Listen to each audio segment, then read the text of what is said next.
Olá, bem-vindos ao Conaenge 2016. Eu sou Arivelto Bustamante Fialho, sou professor, engenheiro mecânico, especialista em educação profissionalizante e em tecnologias da aprendizagem. Também sou autor de algumas obras já bastante conhecidas do público acadêmico, bem como profissionais da indústria, com obras nas áreas de automação hidráulica, automação pneumática, instrumentação industrial e alguns CADs, como SolidWorks, AutoCAD e ProE. E neste Conaenge tratarei sobre a importância do escoamento laminar no projeto de automatismos hidráulicos. Essa exposição foi elaborada de forma bastante simples, bastante acessível, mais informativa, e apresentarei esse tema em 3 partes. Inicialmente, abordarei a hidráulica como fonte de força e de energia. Em seguida, falarei um pouco sobre o grande pesquisador Osborne Reynolds, com a importância de seu trabalho dentro do tema que estamos tratando. Finalmente, apresentarei um passo a passo sobre o projeto de automatismos hidráulicos de acordo com uma de minhas obras. A base de dados que utilizei para esse trabalho foram buscados na própria internet.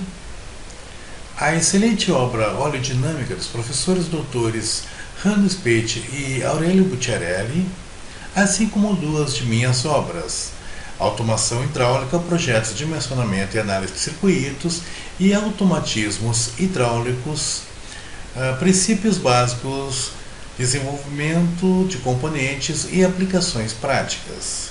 Ambos podem ser facilmente localizados e adquiridos pelo site da editora Saraiva, assim como todas as demais obras de minha autoria.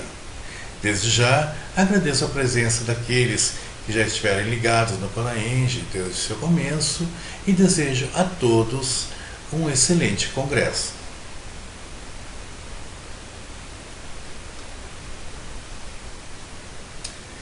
Então tá, pessoal, a hidráulica como fonte de força e energia. Evolução na história.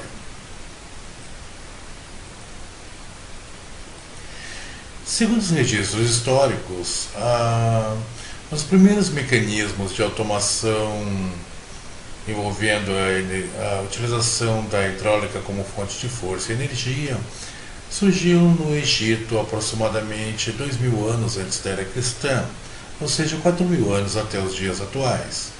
E era conhecido como Shadoff, ou cegonha. Uma Shadoff, então, era um container preso a uma haste rígida que, por sua vez, era fixo à extremidade de uma estrutura, um guindaste de contrapeso, onde esse contrapeso podia ser ajustado, e conforme o ajuste de contrapeso, o esforço humano em suspender o container de água podia ser eliminado parcial ou até mesmo totalmente. Assim ficava muito fácil e muito rápido capturar grandes quantidades de água, dispondo então em um canal onde seria conduzido para a utilização, que poderia ser a utilização humana ou mesmo a utilização nas lavouras. É possível então dizer que uma Shadoff, de certa maneira, representava um modelo bastante arcaico de uma bomba de recalque. As Shadoffs poderiam ser também utilizadas em situações em que a diferença de nível entre o ponto de captura e o ponto de aplicação fosse relativamente grande, até a ordem de alguns metros, como no exemplo mostrado na figura em seguida.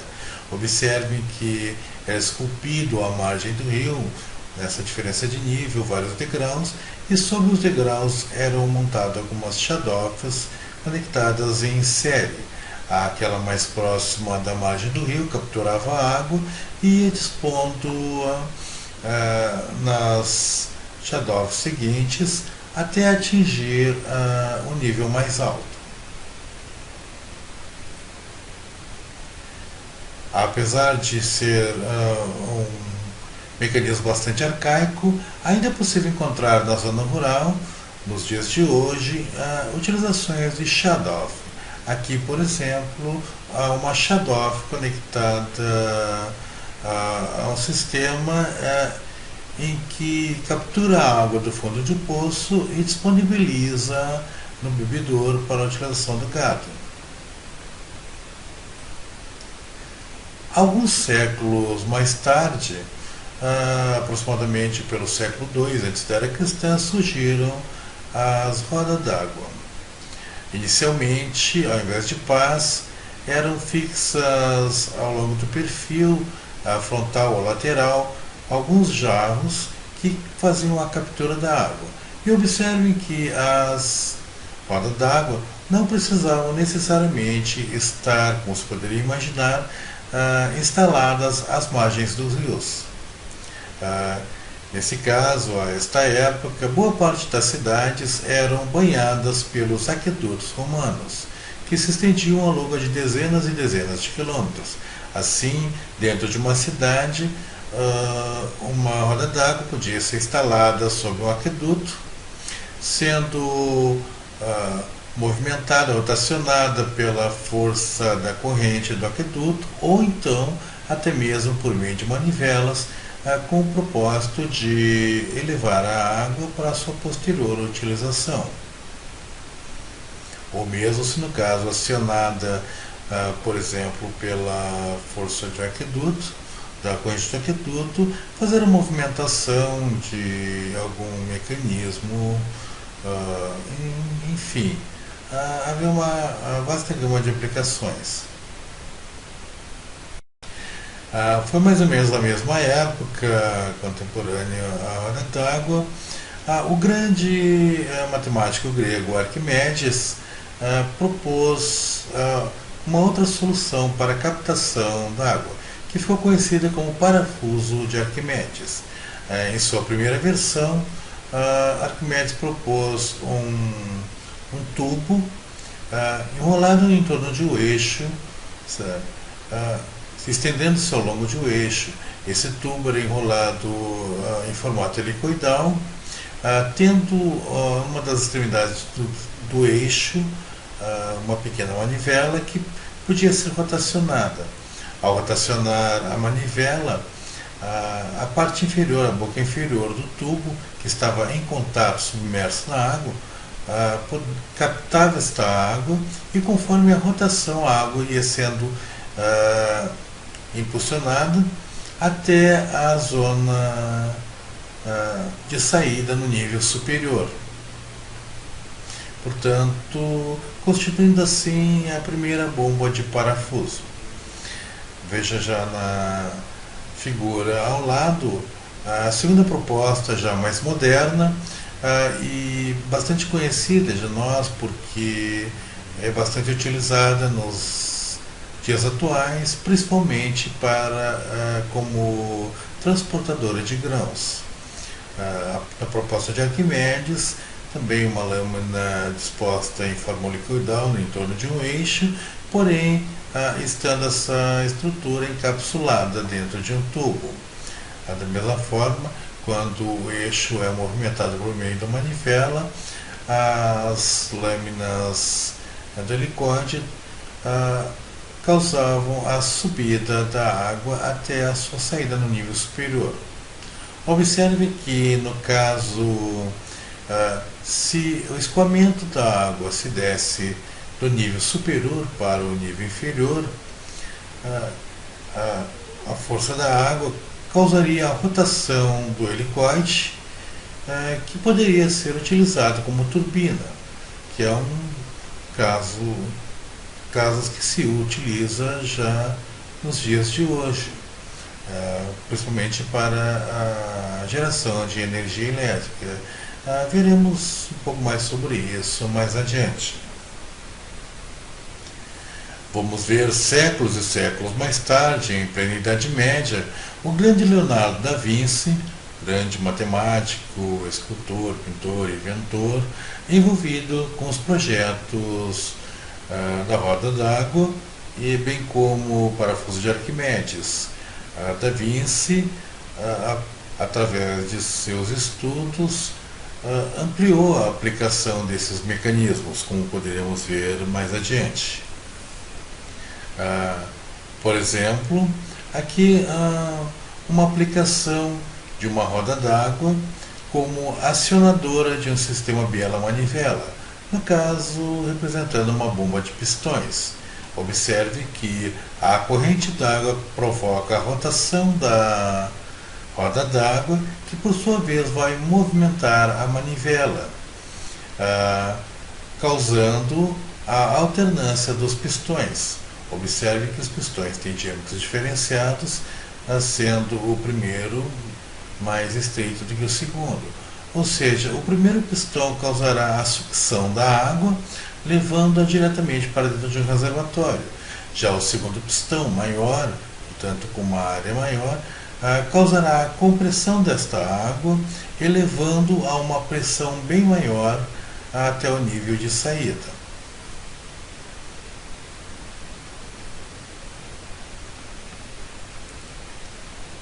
Eis aqui uma outra aplicação na roda d'água como turbina acionadora de um sistema de eixos ortogonais, onde o momento de torção aplicado ao eixo é transmitido por meio de um sistema de engrenagens cônicas ortogonalmente a um moinho de rodas, causando a sua rotação, substituindo assim a tração animal, como vemos na figura mais abaixo.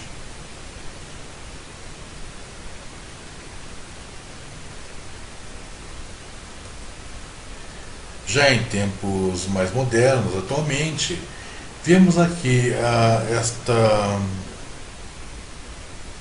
roda d'água sendo utilizada como turbina acionadora para um sistema de produção de energia elétrica, uma zona bastante fria, em que a água é canalizada de um rio, jogada sobre as pás de uma roda d'água, que por sua vez estará com seu eixo conectada diretamente ao dínamo, que produzirá energia elétrica para a utilização de um sistema de aquecimento, provavelmente, ou mesmo de iluminação.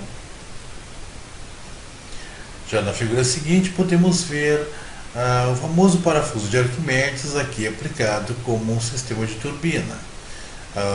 Lembra quando havíamos comentado que se a captação de água viesse de um nível superior, ela passando pelo sistema de pás helicoidal, geraria seu movimento, o movimento do parafuso, então o movimento de rotação, que serviria como turbina para geração de energia.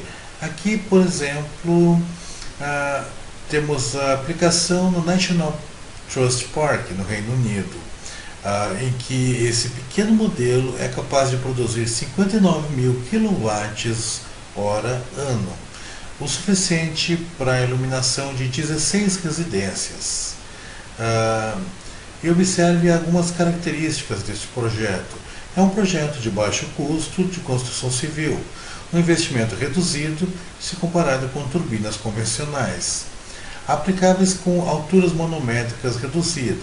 Observe que a diferença entre o nível maior e o nível menor é da ordem de talvez não mais de 1 metro, já que na figura do canto direito inferior é possível ver que talvez seja pouco mais de 1,5 metro, talvez 1,5 metro de altura.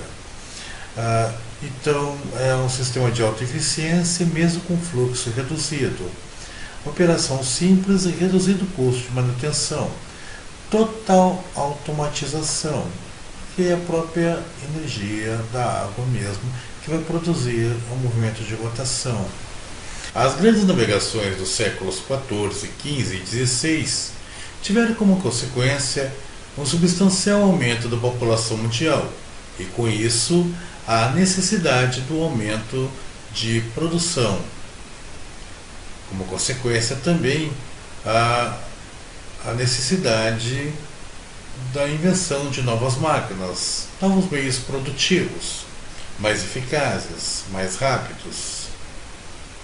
Como foi o caso do tear hidráulico em 1769, desenvolvido por Sir Richard Arkwright, que possibilitou uma grande expansão no processo de produção de tecidos. Ou ainda, a famosa máquina de vapor de James Watt em 1770, que transformava energia hidráulica em energia térmica e com isso provocava um movimento oscilatório de atuadores que produziam movimentos em altas velocidades para acionamento de mecanismos, bem como aplicação de maiores esforços. Entretanto, com boa limitação em função do vapor ser um fluido compressível.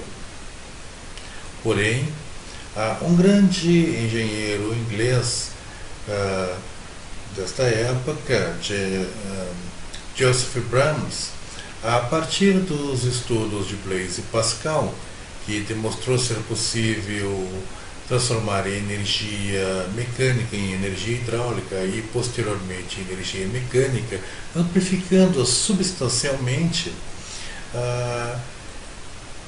projetou em 1770 a primeira prensa hidráulica industrial, que evoluiu aos dias de hoje as grandes máquinas que hoje conhecemos. Seja também a produção de equipamentos como injetoras, por exemplo, ou máquinas de levantamento, ou ainda as grandes escavadoras, que também hoje conhecemos, máquinas robustas, mais compactas, rápidas, fortes e precisas, favorecendo assim a produtividade. Pergunta-se então, aqui temos neste exemplo um circuito de uma máquina moderna hidráulica. Seria possível utilizar como fluido hidráulico a água? Veja que até a Idade Média o fluido nos equipamentos hidráulicos era água.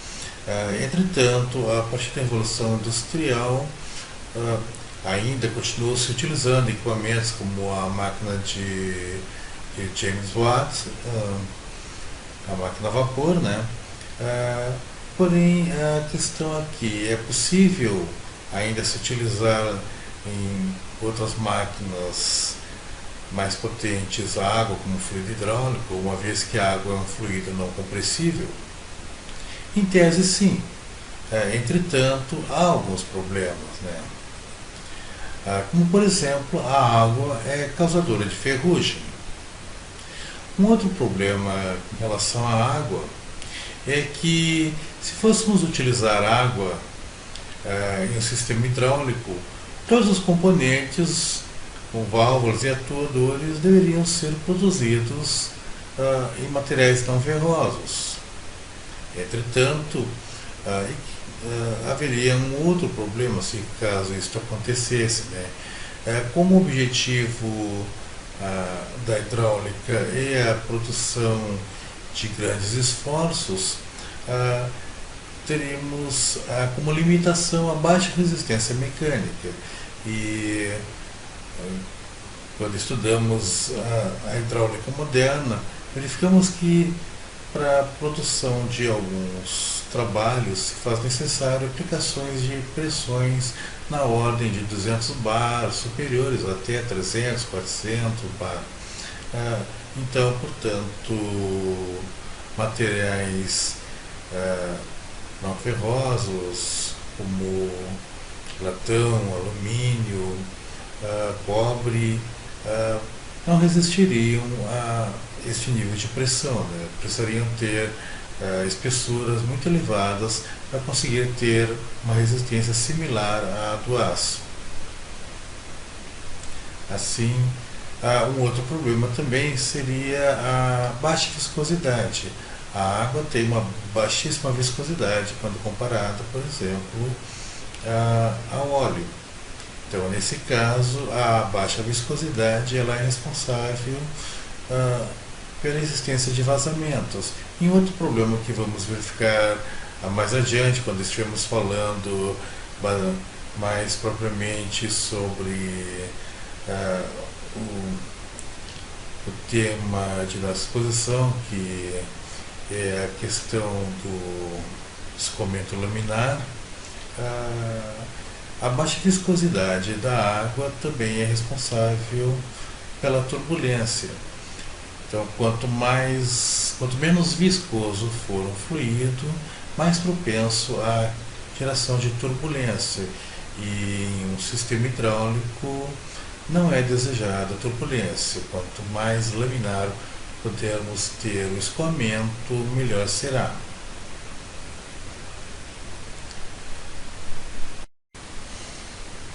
E não há como falar em escoamento laminar sem trazer aqui o nome do grande cientista Osborne Reynolds. Reynolds foi um engenheiro e matemático que formou-se na Universidade de Cambridge com louvor em 1867. Foi professor e pesquisador na Universidade de Manchester, onde escreveu e publicou mais de 70 teses, a maioria delas sobre aplicações na física e na engenharia. Sua pesquisa de maior relevância, sem dúvida nenhuma, diz respeito ao comportamento de fluidos compressíveis em escoamento em dutos. E sua mais significativa publicação, em que ele titulou Uma investigação das circunstâncias que determinam se o movimento em canais paralelos devem ser diretos, ou seja, laminar, ou sinuoso, turbulentos, segundo a lei de dutos paralelos. Essa pesquisa é de vital importância para o projeto de turbinas hidráulicas, enfim, principalmente no projeto de automatismos hidráulicos, no projeto de um equipamento hidráulico. A Reynolds montou a seguinte experiência em um laboratório. Ele montou uma estrutura semelhante a essa mostrada na figura, em que uma urna de vidro, um reservatório cheio de água, tinha uma pequena tubulação em vidro passando por dentro. Até deixa eu ampliar, botar nessa outra imagem, fica melhor de ver. Então, essa tubulação tendo na extremidade um bocal, e entrando neste bocal um pequeno tubo bastante fino, um capilar, que injetava dentro da tubulação um fluido colorido. Poderia ser, por exemplo, tolueno. Então, por esse bocal grande entrava a água do reservatório, e interessante que quando o fluido colorido era injetado dentro do bocal, conforme o ajuste de um registro, esse fluido ele poderia ter um comportamento que Reynolds denominou como comportamento laminar, né? Aqui ele chamando de direto, ou, se mais aberto esse registro, esse fluido começava gradualmente a desenvolver movimentos sinuosos até misturar-se completamente no restante da água que fluía por dentro da tubulação. Com esse experimento, então, Reynolds definiu alguns parâmetros. O nome parâmetros de Reynolds surgiu em homenagem a ele, então, após sua morte. Mas esses parâmetros numéricos atingem determinados valores, em que ele disse que para valores menores ou igual a 2000, o comportamento daquele fluido injetado colorido era laminar, portanto era perfeitamente linear. Então temos aqui uma representação da tubulação, o tubo de vidro, a água circulando por dentro e aqui o fluido colorido que foi injetado pelo capilar. Conforme então o registro era aberto, a velocidade da água aumentava, causando então um comportamento sinuoso nesse pequeno filamento. E se mais aberto o registro, iniciava então pequenas turbulências, chegando ao ponto de que esse pequeno filamento colorido misturava-se completamente com a água do restante do tubo. Então, ele observou que numericamente esse parâmetro atingia um valor maior ou igual a 2.300. E para um valor intermediário entre 2.000 e 2.300, ele determinou como ficou conhecido como sendo um comportamento indeterminado. Bom, mas o que produziu esse parâmetro?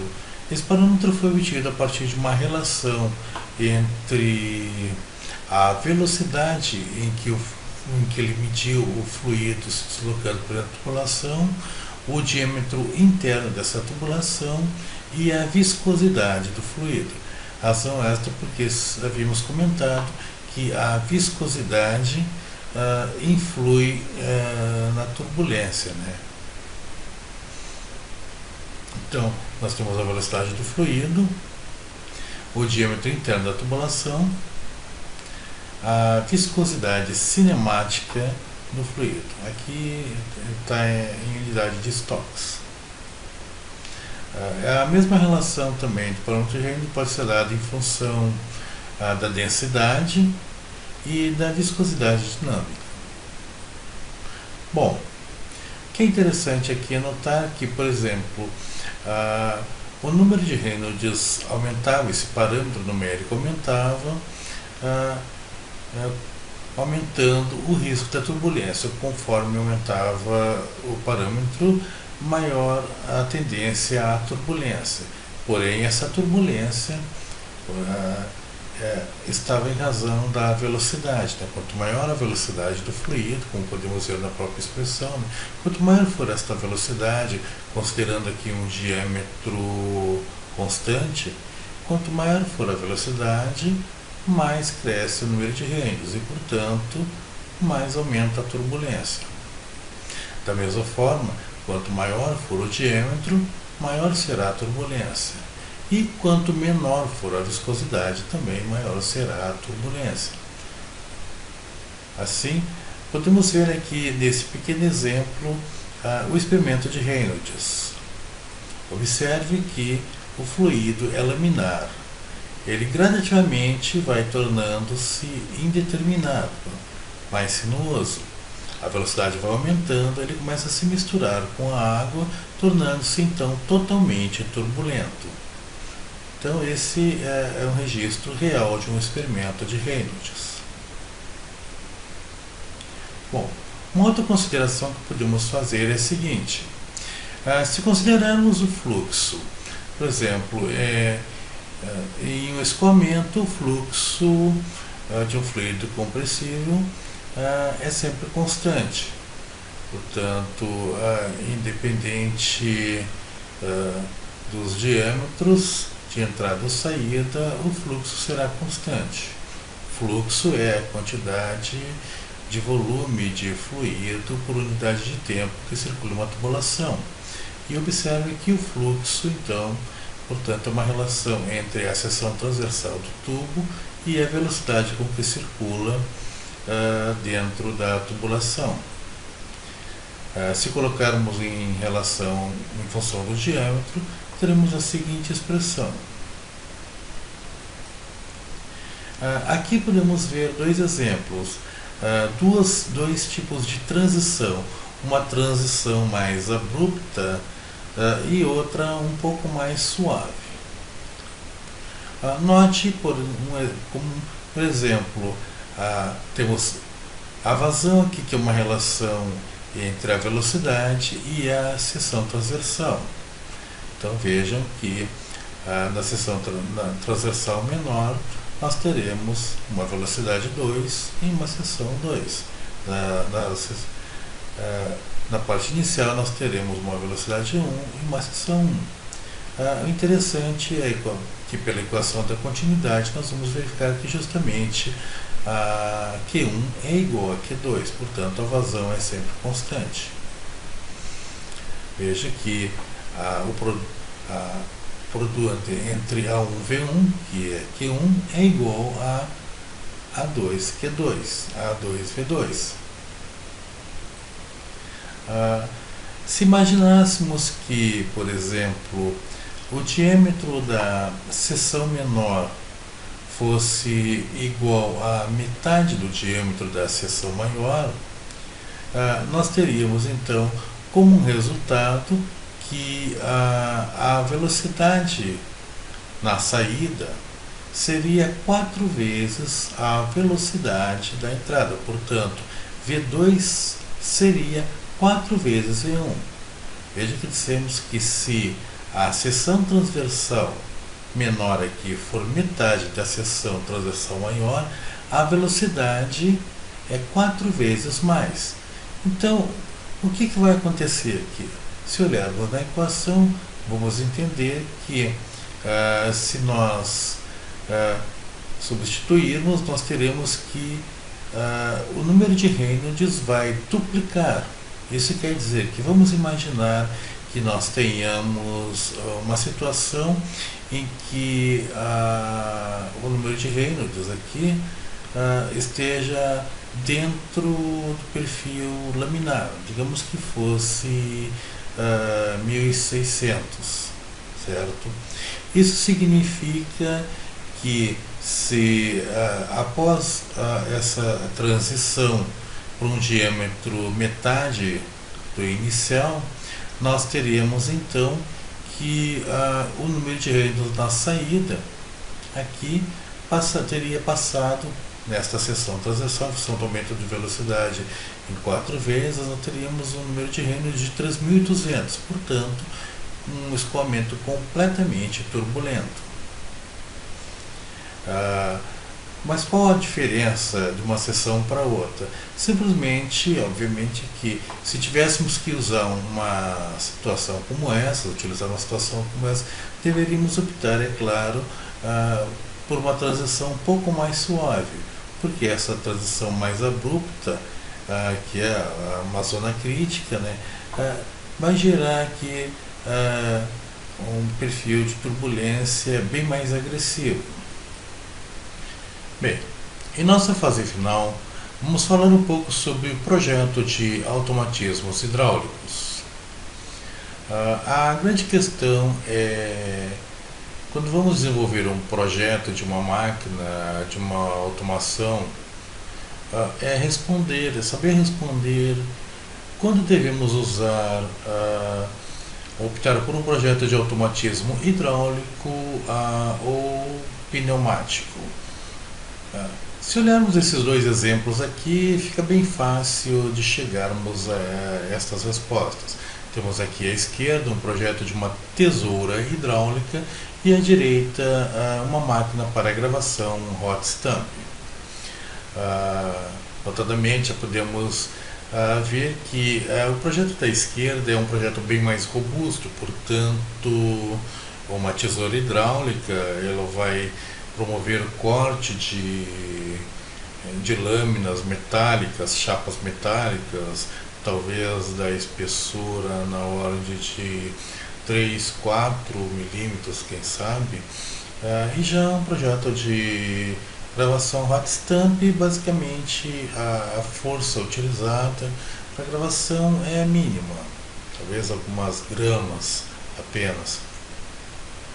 Bom, então a elevada força necessária nos atuadores, aliada a uma velocidade bastante controlada, já é um indicativo da necessidade de um projeto hidráulico. Sim, mas que elevada força é essa? É claro que estamos falando de forças bastante grandes mesmo. Como disse, de algumas toneladas, inclusive para se conseguir, num caso como esses, fazer o corte de uma chapa de 3, 4 milímetros, ou então a dobra de uma chapa metálica, ou de um perfil metálico, seja de alumínio, ou seja de aço. Outra questão é a necessidade de trabalhar então com grandes pressões de trabalho. Um projeto hidráulico poderá trabalhar com pressões da ordem de 210 bar ou até acima disso, né? Então poderemos ter pressões de trabalho de 30, 40, 70 bar, 80 bar, 200, 300 bar. Já um projeto de automação pneumática raramente vai necessitar de pressões acima de 12 bar, justamente porque os esforços necessários na aplicação do trabalho raramente vão superar a 1000 newtons, 1200, 1500 ou 2500 newtons, 3000 newtons.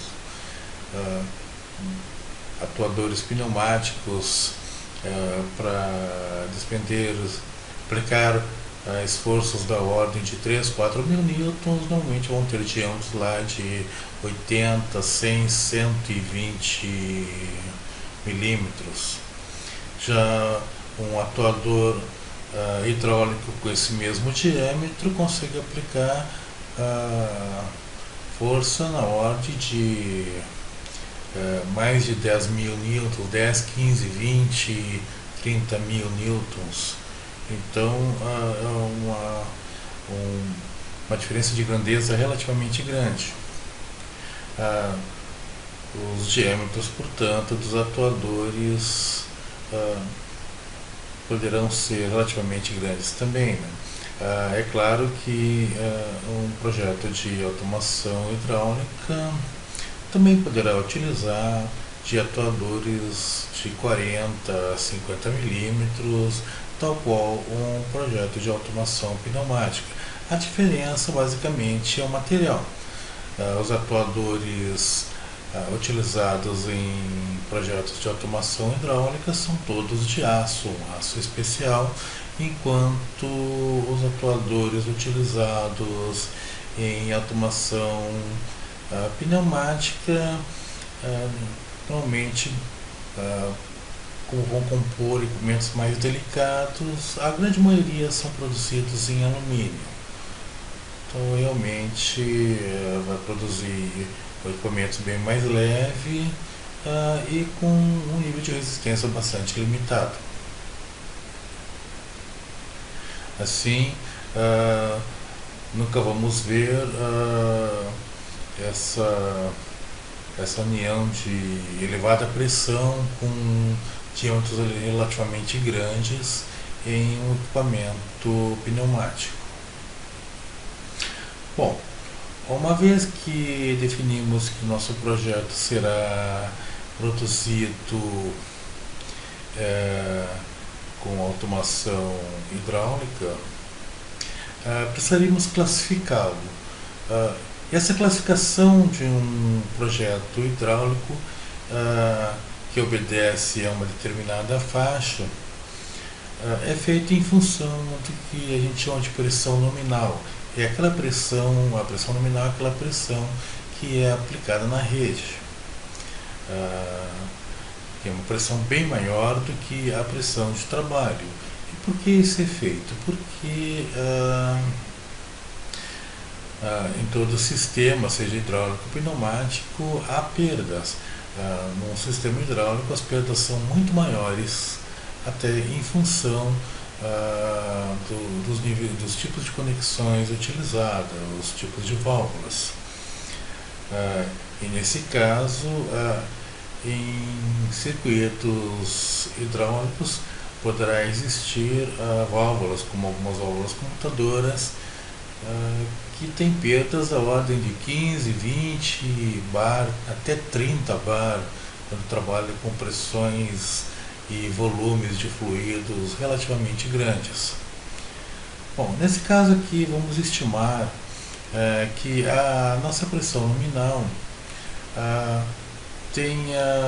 seja da ordem de 65% acima da pressão de trabalho. Então estamos estimando uma perda de carga de aproximadamente 65%. É claro que a perda real geralmente vai ficar na ordem de 20, 25, 30%, até 35%. Nós vamos estimar 65% para melhor classificar o nosso projeto.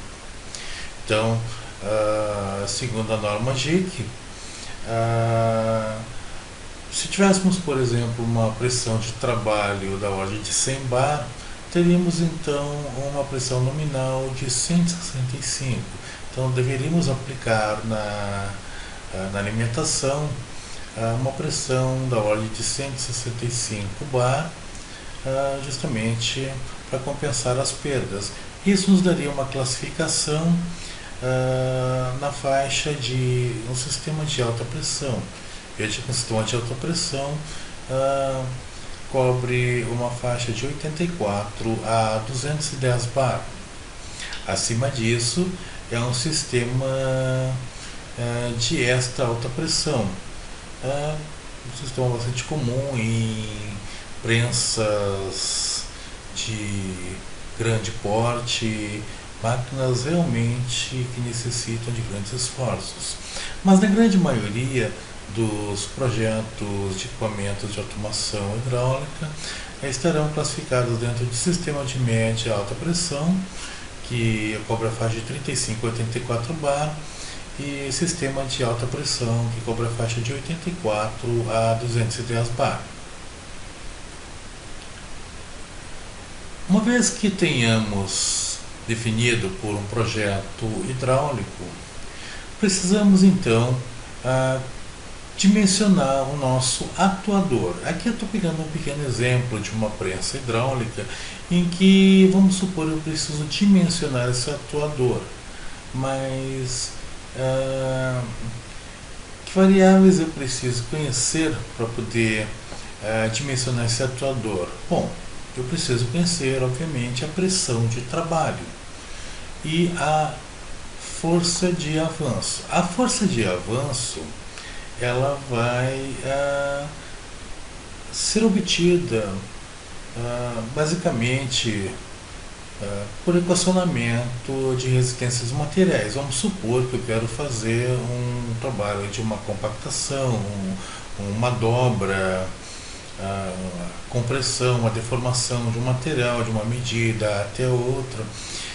Então, em função de equacionamento de resistência dos materiais, eu vou conseguir chegar à força necessária para causar essa deformação. Essa força será a minha força de avanço.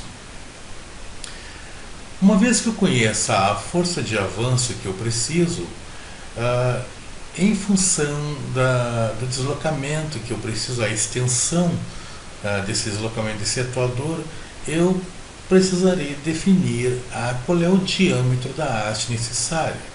E é muito importante que eu defina muito bem esse diâmetro de haste em função deste comprimento, desse deslocamento que o atuador vai realizar, porque se eu tiver com um diâmetro mal dimensionado e a força aplicada deva ser extremamente elevada, eu posso causar uma deformação, um desalinhamento nessa haste. Por isso, então, é extremamente aconselhado que se use o critério de Euler. O critério de Euler ele leva em consideração o fenômeno de flambagem, ou seja, quando eu tenho uma força em uma haste aplicada axialmente, dependendo do comprimento dessa haste e de sua estrutura de material, ela poderá começar a sofrer um desalinhamento. E com isso, poderá até mesmo entortar ou, quem sabe, romper, quebrar. Essa equação que apresento aqui, coloquei ela no livro que eu havia referenciado, de minha autoria, que é Automação Hidráulica, bem como também coloquei no livro de Automatismos Hidráulicos. E aqui eu já fiz uma pequena composição da equação do diâmetro com o critério de Euler, de maneira que basta aplicar nesse equacionamento a força de avanço e colocar as demais variáveis e conseguimos ter o diâmetro da haste. Nesse caso, o S aqui representa o coeficiente de segurança, que poderá variar entre 3 a 13,5. O lambda aqui é chamado de comprimento livre de flambagem. Esse comprimento livre de flambagem,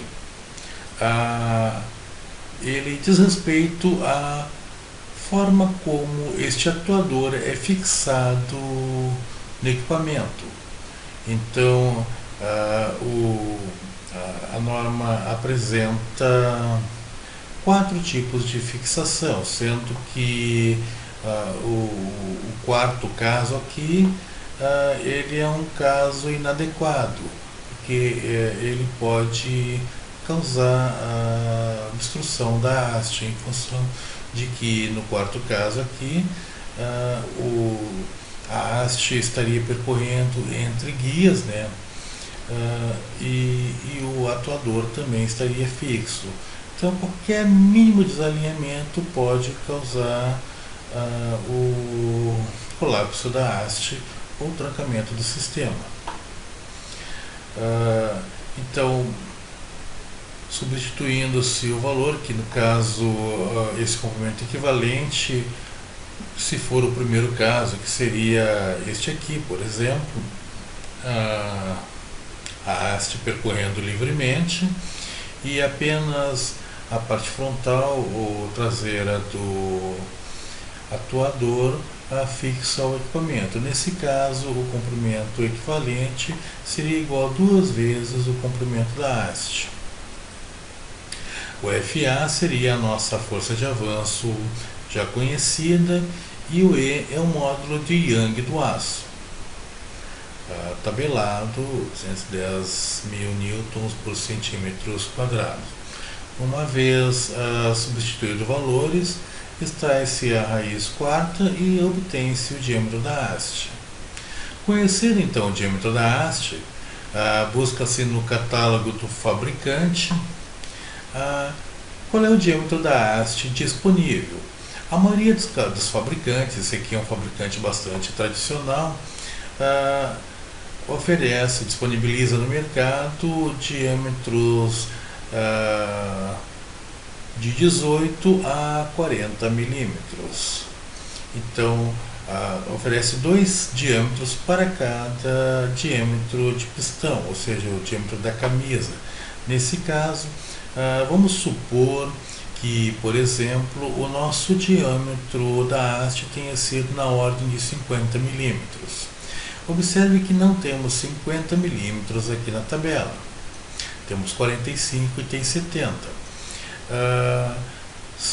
45 é mais próximo de 50 do que os 70. Então podemos adotar 45. Uma haste de 45 oferece, assim como para o diâmetro de 70, um diâmetro de camisa de 100 milímetros. Mas não deveria então pegar o de 70? Poderia pegar, não teria problema nenhum.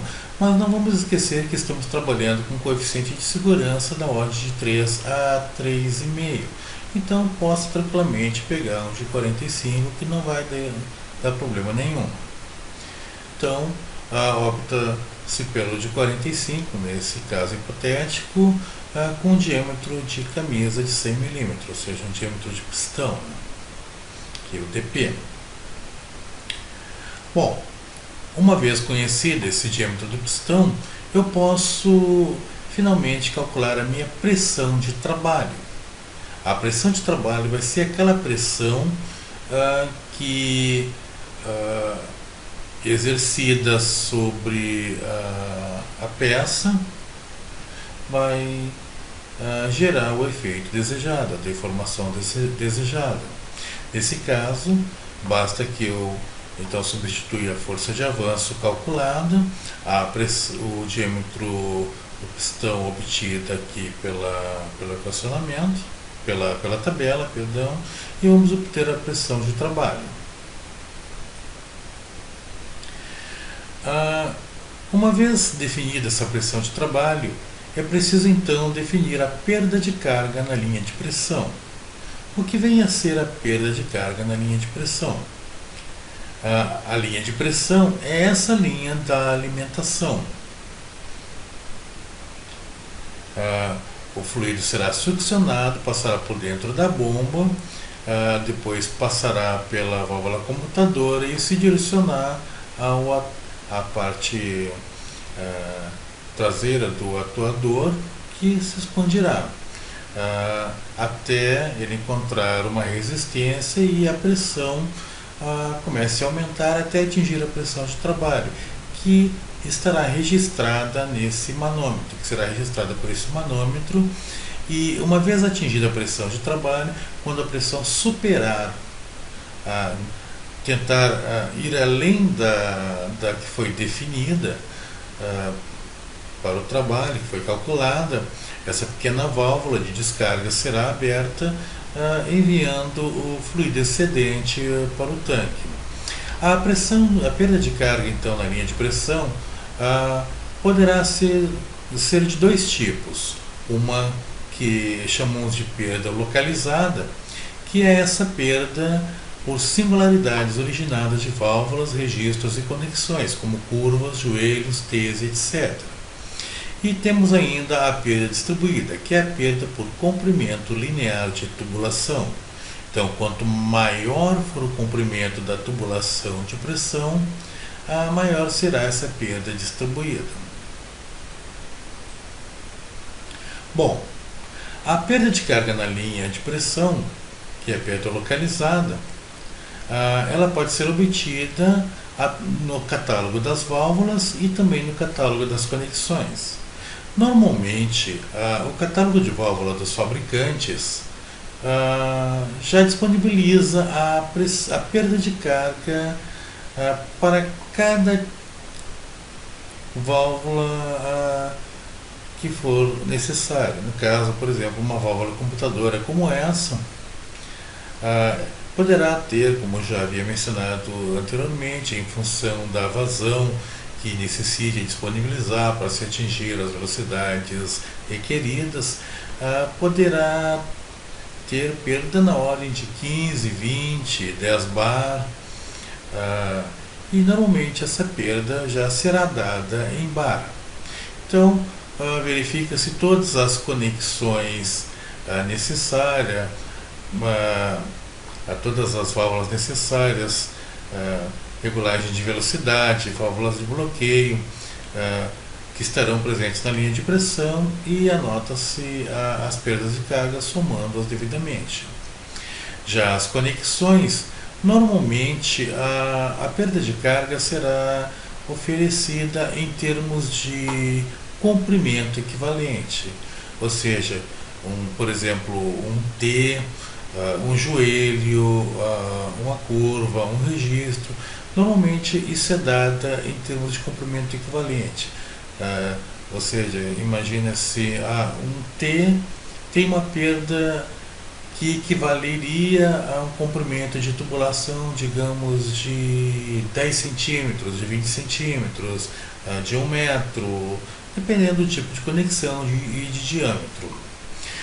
Como calcula-se então essa perda de pressão em termos de pressão em bar?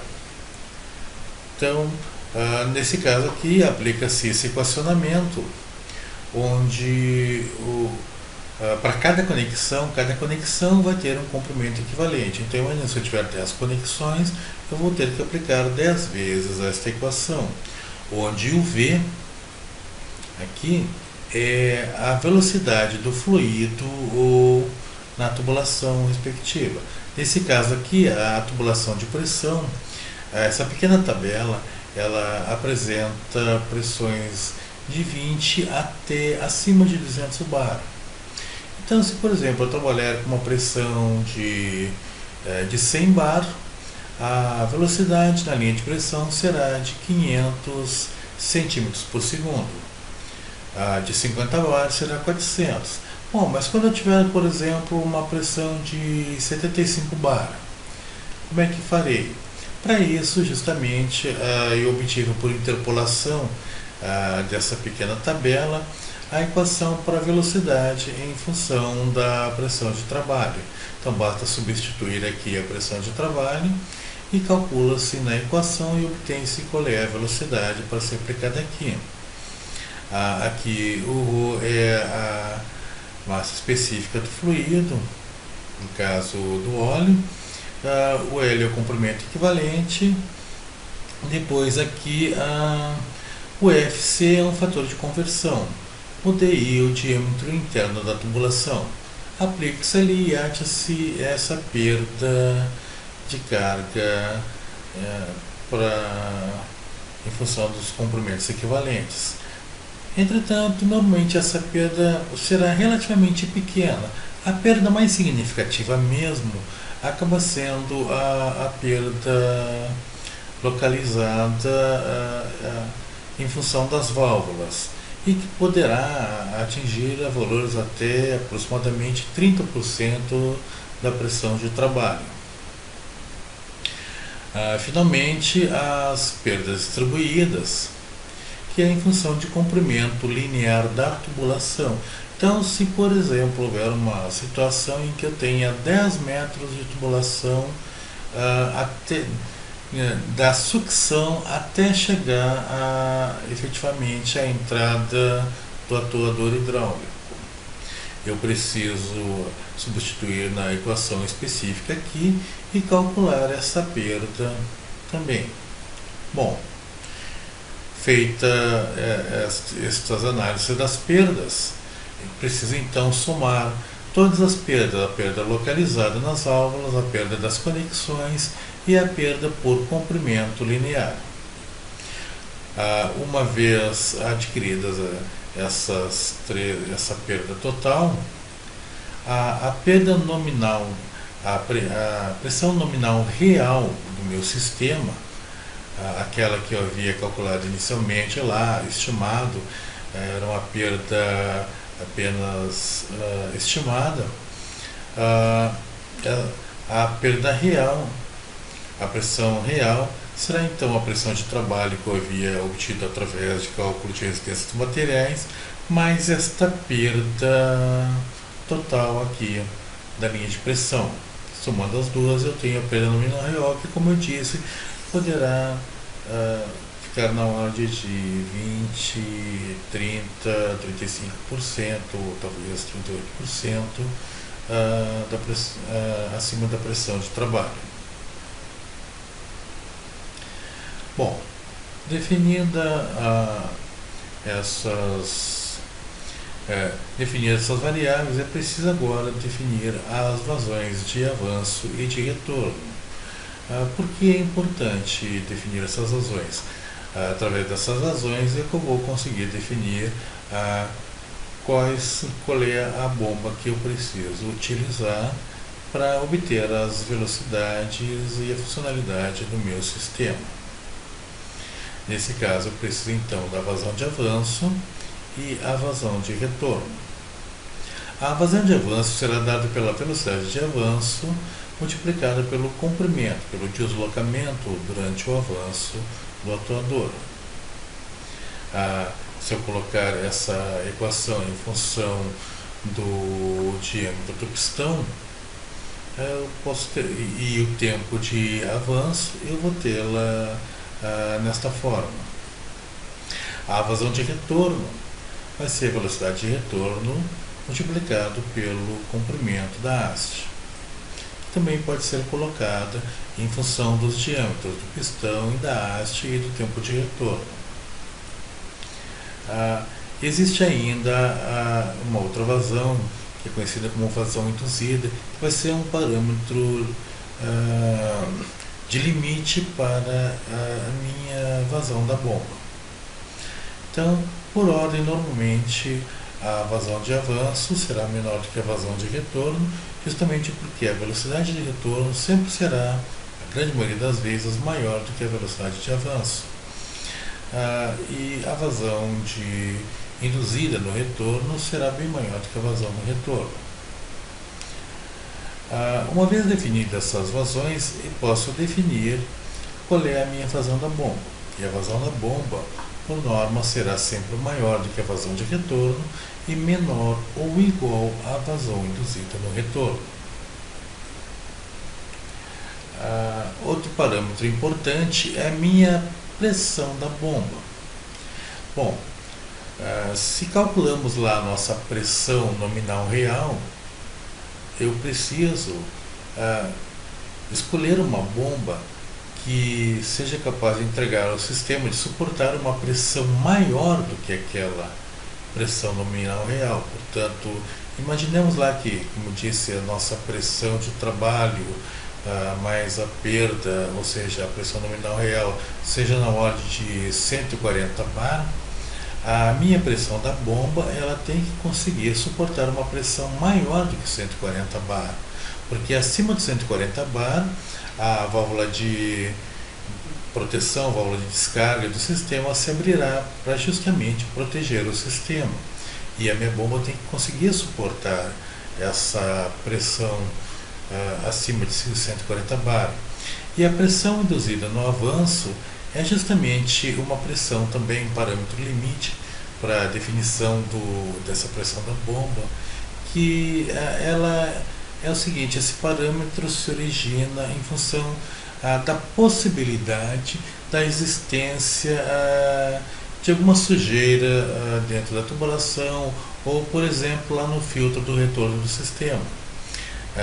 Até deixa eu mostrar aqui. Se, por exemplo, onde aqui eu tinha um sistema aqui eu tenho um filtro de retorno da bomba. Então vejam bem o que acontece no momento em que o sistema está nesta condição aqui, digamos parada total, e eu tiver a bomba funcionando, ela está jogando fluido na tubulação, e ele está sendo entregue de volta pelo filtro de retorno. Mas poderá haver uma situação, por exemplo, de sujeira nessa tubulação, no próprio filtro. Ou se, por exemplo, estiver numa situação de comutação em que essa conexão foi feita e o atuador está se estendendo, então o fluido da câmara frontal acaba sendo destinado à saída e direcionado ao filtro de retorno. Se houver alguma sujeira também, ou mesmo aqui dentro desta válvula controladora de velocidade, pode haver uma sobrepressão dentro da linha de retorno, e isso pode causar então uma falha na bomba. Então, dessa maneira, a bomba tem que conseguir suportar esse pico de pressão, certo? Então, uma vez que eu defina essa pressão induzida no avanço, que é dada pela força de avanço dividida, que é basicamente a área do êmbolo, ou seja, a diferença entre a área do pistão menos a área da haste, consegue-se então definir qual é a pressão que a bomba deve suportar. Com esses dois valores, busca-se no catálogo do fabricante qual é a bomba que consiga entregar aquela vazão e suportar aquela pressão. Um outro parâmetro que pode ser necessário para a seleção de uma bomba ou mesmo de um motor hidráulico, será justamente a cilindrada. E essa cilindrada é dada em função da vazão da bomba, do número de RPMs necessário. Isso é bem específico, por exemplo, para o dimensionamento de motores hidráulicos, né? E o rendimento em volumétrico, que é sempre na ordem de 0,91 a 0,93, ou seja, 91 a 93%. Ainda tem a potência absorvida, que será dado também através do conhecimento do momento de torção, que é justamente o caso de um motor hidráulico.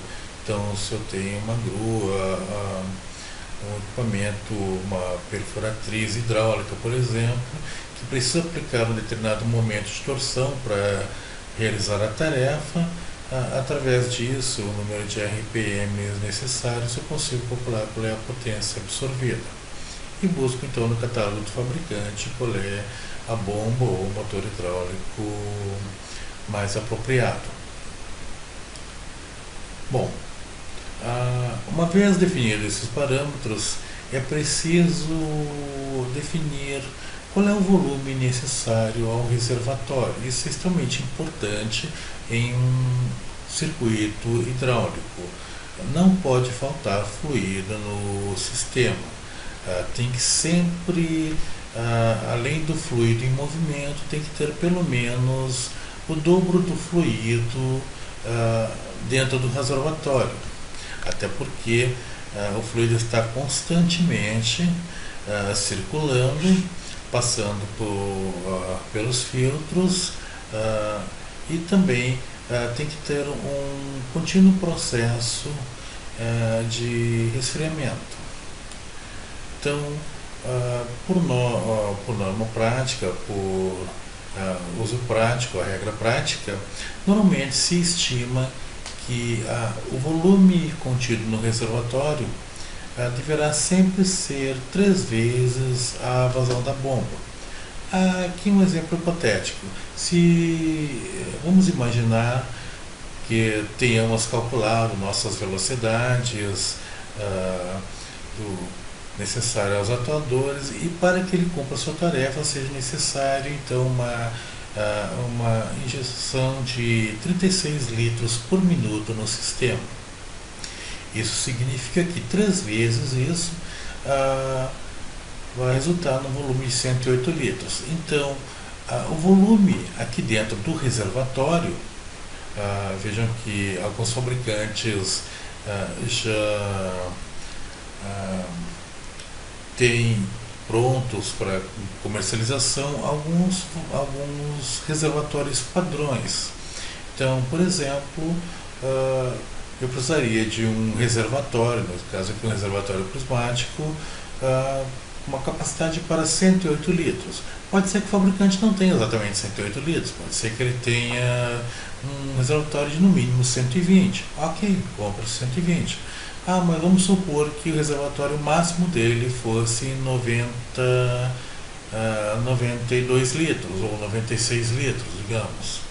Já não serve. O ideal é que estejamos dentro da regra prática, no mínimo igual ou maior a 3 vezes, no caso 108, porque se fosse 96 seriam 12 litros a menos, o que pode fazer uma diferença na performance do circuito. Bom, uma vez que defini esses parâmetros todos, é preciso agora verificar o dimensionamento das tubulações. Eu preciso definir qual é o diâmetro mínimo necessário para cada uma dessas tubulações. Percebam que em todo circuito hidráulico, a tubulação de sucção, essa tubulação aqui, esse trecho de tubulação que vem da parte inferior da bomba até dentro do tanque. Vai ficar então submersa dentro do tanque.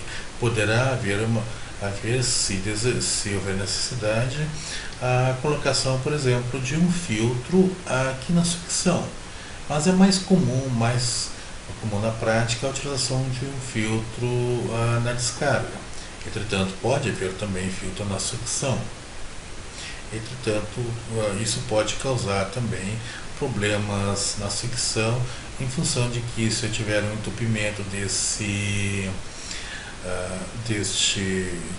desta tubulação, deste filtro, posso causar problemas na bomba, porque ela vai estar girando sucção, e isso pode causar cavitação na bomba, ou seja, desprendimento de pequenas partículas metálicas em função da formação do vácuo. Também eu preciso dimensionar então a linha de pressão, que é essa linha em que basicamente deverá suportar as altas pressões de trabalho, e a tubulação de retorno. Em todas essas pressões, em todas essas tubulações, é importante que tenhamos um escoamento perfeitamente laminar, que é o que havíamos comentado na segunda parte, ou seja, o número de Reynolds tem que estar dentro do parâmetro de menor ou igual a 2000. E para todos esses diâmetros, o equacionamento será exatamente o mesmo, diferenciando apenas na velocidade que vai ser utilizada no cálculo. Aqui, por exemplo, eu tenho aqui que o diâmetro interno de cada uma das tubulações será dado pela raiz quadrada da vazão da bomba, que já fora calculado, dividido por um fator de conversão aqui, que é o 0,015, multiplicado por π vezes a velocidade recomendada para o fluido naquela tubulação. Então, alguns fabricantes já recomendam especificamente, no caso aqui, esse fabricante é um fabricante bastante famoso, a Rexroth, que recomenda que na sucção, por exemplo, a velocidade do fluido seja no máximo 100 centímetros por segundo, no retorno 300, e na pressão a velocidade vai variar em função justamente do nível de pressão que estiver o sistema. Se por um acaso, no caso aqui, como já havia sido falado, se por um acaso a pressão for intermediária a alguma dessas aqui da tabela, deverá ser aplicada a equação da velocidade para determinar qual é a velocidade a ser aplicada. Então vai ser obtido o diâmetro interno na sucção, na pressão e no retorno. Bom, uma vez obtido esses diâmetros, vamos para a verificação efetiva do escoamento. Precisamos saber se aquele diâmetro vai resultar, aquele diâmetro com aquelas velocidades irão resultar em um escoamento laminar. Então, nesse caso, para a sucção, pegando lá a velocidade recomendada de 100 centímetros por segundo, multiplicado pelo diâmetro interno da tubulação que for obtido no cálculo, dividido pela viscosidade do fluido, que dependendo do óleo será em torno de 0,40, 0,45, 0,42, 0,50, ou então, se for no retorno, a velocidade indicada será 300 centímetros por segundo, multiplicado pelo diâmetro, dividido pela viscosidade do fluido, ou então na pressão, que será obtido pela velocidade, e aqui no caso, como havia já comentado, caso a velocidade seja uma intermediária entre essas pressões, aplica-se a equação da velocidade. Todas elas deverão dar uma resposta de um parâmetro menor ou igual a 2000. Uma vez que se obtém esses valores, está perfeito. Se por acaso der um pouco maior, então deveremos recalcular o diâmetro, usar um tubo com um diâmetro um pouquinho maior ou um pouquinho menor, já que a velocidade não pode ser mexida e a viscosidade também não vai ser mexida porque corresponde ao do fluido hidráulico, que é o óleo. Então, ao aumentar ou diminuir o diâmetro até atingir esse valor. Mas normalmente, quando chegamos a esse estágio do cálculo, raramente vai acontecer de o parâmetro não dar um parâmetro, um escoamento laminar. Por último, o que se faz em um dimensionamento de um sistema hidráulico é a verificação da carga térmica. Veja que quando o fluido está circulando dentro da tubulação, o contato molecular do fluido com as paredes da tubulação gera atrito, e atrito corresponde a calor. Bom, o calor, quanto mais circula, maior o atrito, maior o calor, começa gradualmente a afetar a viscosidade do fluido. E como já havíamos falado, o parâmetro de Reynolds ele é afetado pela viscosidade. Quanto menor for a viscosidade, mais tendência a sair do escoamento laminar para um indeterminado e finalmente um turbulento. Então, se o fluido começar a ter sua viscosidade afetada, isso vai mexer com o parâmetro de Reynolds do sistema. Outra coisa também que já havíamos comentado é que quanto menor for a viscosidade, mais aumenta a possibilidade de vazamento do sistema. Então, nesse caso, o nosso objetivo aqui é verificar se haverá necessidade da colocação de um resfriador dentro da circulação do fluido, ou seja, o fluido, ele, antes de retornar para o tanque, ele sai do sistema, entra num resfriador, passa pela tubulação, a qual está recebendo rajadas de ar, né? Então, esse fluxo de ar vai promover uma troca de temperatura, uma troca térmica, resfriando este fluido e jogando de volta dentro do tanque. Essa carga térmica é obtida através deste equacionamento. Volto a repetir que esses equacionamentos que mostrei até agora estão dentro dos dois livros que referenciei de minha autoria. Nesta equação, este parâmetro é um fator de atrito que vai depender do tipo de tubulação utilizada, tubos rígidos em temperatura constante, tubos rígidos a temperatura variável, tubos flexíveis a temperatura constante. No caso aqui, a utilização de tubos flexíveis, como mangueira, por exemplo, a temperatura variável. Aqui é o comprimento da tubulação, né, e a velocidade. Só que, claro, esse cálculo tem que ser feito para cada trama de tubulação do circuito. Então, no caso, por exemplo, a tubulação da sucção com a sua respectiva velocidade e diâmetro, a tubulação da pressão com sua respectiva velocidade, diâmetro, comprimento, e a tubulação da descarga com sua respectiva velocidade, diâmetro e comprimento. Calculada essa carga térmica aqui, e multiplicado pela vazão da bomba, né? Calculada a carga térmica para cada tramo da tubulação, soma-se tudo e obtém-se a carga térmica total, né? Verificação da carga térmica total, onde vai se definir em função do tamanho dessa carga térmica pela utilização de um resfriador. Bom, basicamente isso são os passos que devemos utilizar para um projeto efetivo de um circuito hidráulico. Então, as velocidades, como eu havia falado, ficamos por aqui. Agradecemos a atenção de todos e, como já havia mencionado mais uma vez, né, tanto a minha obra Automação Hidráulica como Automatismos Hidráulicos facilmente podem ser localizados pelo site de minha editora.